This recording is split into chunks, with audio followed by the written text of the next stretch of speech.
Call this meeting of the Shorewood Village Board of Trustees to order at 7:42. As this meeting is properly noticed, and all trustees are present. First item on the agenda is consent agenda. Is there a motion to approve this evening's consent agenda? So moved. Second. Any discussion? Yes, Mr. President, there are two items that I would like to have removed and acted on individually. They would be items J and K, the PPI and the fence. J and K, Jack and Kelly. Judo, what's the right? Any other comments? Trustee Rosie? Is it H where we talk about the differences? Wait a minute. Yes.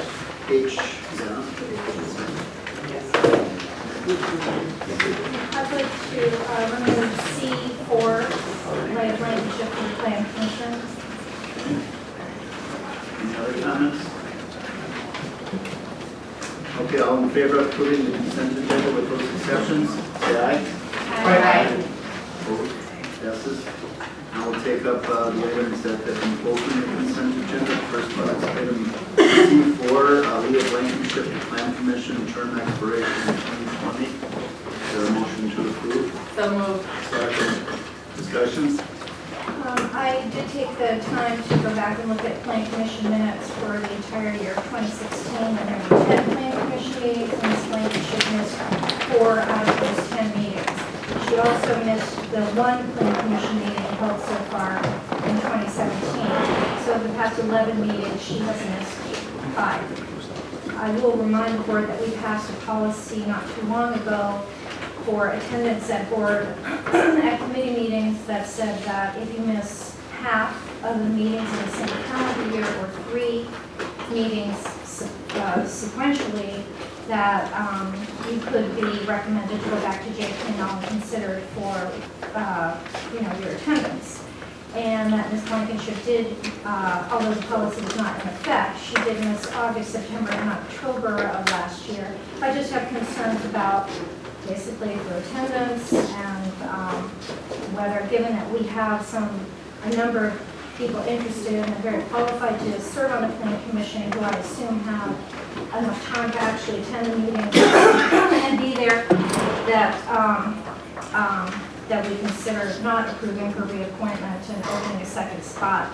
I also want to point out that we've had this problem not so much on the planning commission but on DRB when there's a lack of quorum, and how frustrating that is for staff, for the other commission members, and for any people, applicants who happen to come to the meeting if there's not a quorum. So that's why I put the item. Okay, thank you. Any other comments? Yes. Yeah, I'd like to remind the board, and thank you for acknowledging that the attendance policy was not in effect during the time that you reviewed. And also, any concerns about Ms. Blankenship's or this commissioner's attendance was not related to JPL until this evening or to the chair. And I would remind the board that although we haven't formally stated it, that if there are concerns about any appointee to a board or commission or committee, that those concerns be directed to the chair so that they can be resolved with the person first. So direct communication whenever we can. The issue around the quorum, we've been keeping pretty close tabs on this, and we have not been notified that there are quorum issues. Usually staff is very good about letting us know, letting JP&L know, so that we can take, and also the chair, so that we can take action. The current process for considering reappointment is as follows: that the staff, the board liaison or member, and commission board and chair all evaluate the person, and if they are in good standing with the committee according to those leaders, and the person who is up for reappointment does want to continue in that position, usually they are recommended for reappointment. So I just wanted to let the board, remind the board of that process, and in this case, all of those people were consulted, and the consensus was that if Ms. Wangeship wanted to serve another term, that she would be welcome to do so, or recommended to do so. I would say that, as in all cases, if an attendance issue arises with anyone, then it be addressed with the appointee and the board chair and staff prior to coming to board notification. Okay, I'm a little unclear on that because I didn't know that she was being reappointed until I received the draft agenda. And, you know, I'm choosing where I choose as a trustee to address my concerns. I mean, it's on the board agenda as an action item, and I'm addressing my concerns at the board. I was saying in the future. But it doesn't that just apply to if residents have a concern or committee members? I didn't know it applied to board members as well. Well, what's most effective is to actually hear about it well in advance of making a decision, and so that something can be done or questions or follow-ups could occur. Well, I'm not sure why, I mean, frankly, someone with this kind of attendance, it kind of, Have you spoken with her? Well, it's not my role to speak to No, her. we did, she And did if I not. could finish, I'm confused why someone who who has this level of attendance was recommended for reappointment. You should ask the other members of the planning Well, commission. or maybe the- President Johnson or Trustee Mocker, who I guess were consulted, maybe they can fill us in. I've contacted Ms. Blankenship, and she said that she desires to continue. And I will have a chat with her about attendance. She is not any violation of any of the current, She's not in or nor violation. was she even in the past, if we retroactively, which we would never do, apply that policy to her past attendance. The She way was I'm still- a little concerned that somebody's bringing up something like this in the meeting with this group. Right, these are citizen I'm not sure volunteers. when, I'm These are not citizen sure, volunteers that are putting in their time and they do what they can do. I'm not sure when that, another time would be the right time to bring it up. It's on the agenda for consideration, that's what I'm. But you can actually talk to the chair of the planning commission. There are other actions that you can take. I agree, it's not really, it's a personnel issue right now. It is We're not in a a public- personnel issue, this is not an employee of the village, this is an appointee, No, it's- and you were asking the board to appoint somebody, and I am pointing out that this person has poor attendance on a very important commission, and we have many other people in the public who are interested in Right, serving. and again, we don't know her latest circumstances, but she has affirmed that she wants to stay on the committee and she knows the new policy on attendance. So I think that as HR personnel, that's the best we can do going forward. We have a This is not dedicated an person. HR issue. No, Trustee McKay? I was just wondering if there were other board members that trustees that we needed to hear from before calling the question.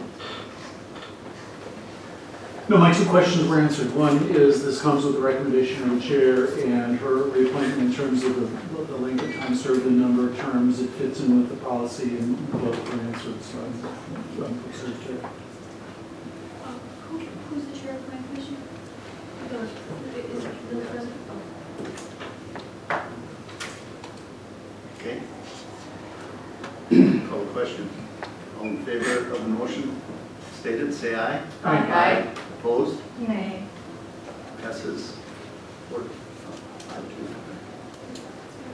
Thank you. Next item to take up is item H in the consent agenda, which is the grant of annual business licenses. Is there a motion to grant those licenses? so moved. I'm sorry, I'm all doing. Is there a second? Second. Discussion. Is there one is the new liquor license in here for broad? No, that's, Sorry, approved. No. Self-machine, Chris? That's what you wrote. Just for future, I just wanted to pull this to talk about future. I noticed that there was one establishment, in particular, City Market, my neighbor, who has a liquor license but does not use it. And I'm just wondering what our thoughts are, not just of your mind, but a full liquor license. So do we just keep renewing, I mean, how does the board feel? I'd like to know what our thoughts are on potentially amending our own policy, or if it is amendable, or why we would renew, why do we give out licenses that aren't utilized and keep renewing them?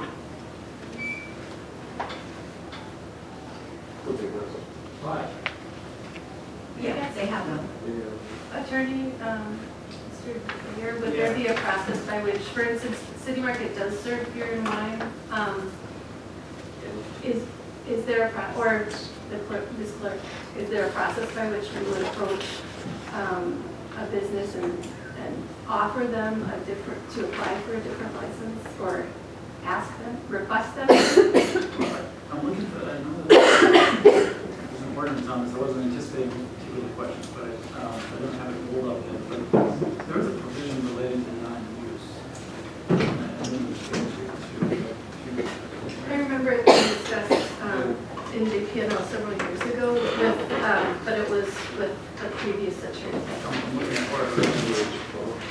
It was Steve Roberts. It's in chapter 3. And the only reason I bring it up while I'm looking is because I know we're out of, we're not completely out, but we're hitting up against that and making people apply for reserves. And so, as, you know, I don't see the state changing their allowance anytime soon, unless, you know, Steph might do something different. And that there may be more than just this one instance. I don't know the whole list of liquor licenses, but in general, if someone's not and never has used a liquor license, you can take that back or not renew it. I could do a memorandum. Oh, that would be fine. What do we do? Do we want to hold? There is a property, I mean, I think they can still serve liquor until they're next. if they run from July 1st to June 30th, and really one more meeting before. Right, and they don't serve liquor, so it's not. But are we within our legal ability to approach them and ask, request that they, Come and justify their use of. or just if they'd be interested in one that more matches more closely what they actually, their operation. Here's the, They'll say no. under section 335-11 of our ordinances, there's subsection C, continuation of business. Is any license duly issued under this chapter for any business or establishment which has not been used for 120 consecutive days, or license duly granted but not issued within 120 days, shall be subject to review and possible revocation. Now, they have been using it, they've just not been using it for the liquor portion, right? Yeah. Well, They're using it for the wine and beer portion. Right. Wine falls under intoxicating liquor in this case. I'm sorry. For this class of license, Class B license, wine falls under intoxicating liquor. Okay. There's no separate. But we could give them the beer and the wine license separately, like we do for some other places. Right. That's not what they applied for, but. yeah, I mean, if it's not, the problem is if there's a property, the case law says there's a property and it's just that accrues once it's been issued and renewed Yeah. over a period of time. If we can't just say, well, we think that, you know, somebody else would do a better job of utilizing it, but if they do not use it as defined under the ordinance and statute, that would give us grounds to either not renew or revoke, for sure. I would like to wait, if possible, till we get a memo. My specific questions would be, maybe there is a way that you can just ask if they would do that. My assumption is a business that does not use their liquor license, that has a liquor license, finds some sort of monetary value in having that liquor license in case they sell the business. Right? Yep, absolutely. So, but then when I asked the clerk, can you transfer that license, the answer is no. It goes back, you know, once that business is sold, it goes back to the village. So granted, you're reserving the fact that there will be one available. Right. Right? So anyways, if there is any possible way, I would like to know that. If, you know, they're not utilizing the liquor portion of a license, why can we as a board? Sure. Well, let me just say a few things on that. First of all, I don't know off the top of my head how they're utilizing it specifically, but there's a class B with the B in quotation mark, which is basically what we call the B license. And then there's Class B, with the whole thing in quotation marks, which is the liquor license, which is all the other stuff. And then there's a Class C, which only is for restaurants, basically, that allows some basically wine control.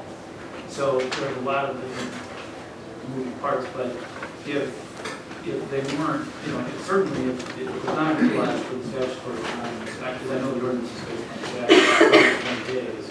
And we've had that, we've also had that where businesses have been shut down or gone out of business or changed hands or something like that. And it's exactly the scenario you described is they're keeping it to hold that place, to make it replaceable, because if the new owner, advertises the ordinance requirement or something, and he may not issue the new owner a license. So, I'm not sure with this particular applicant, I can't speak to whether or not they would be in violation of 120 days or not, because I'm not sure how they're using it. But we could, we'd have to. We know how they're using it. No, but I thought we said that wine falls under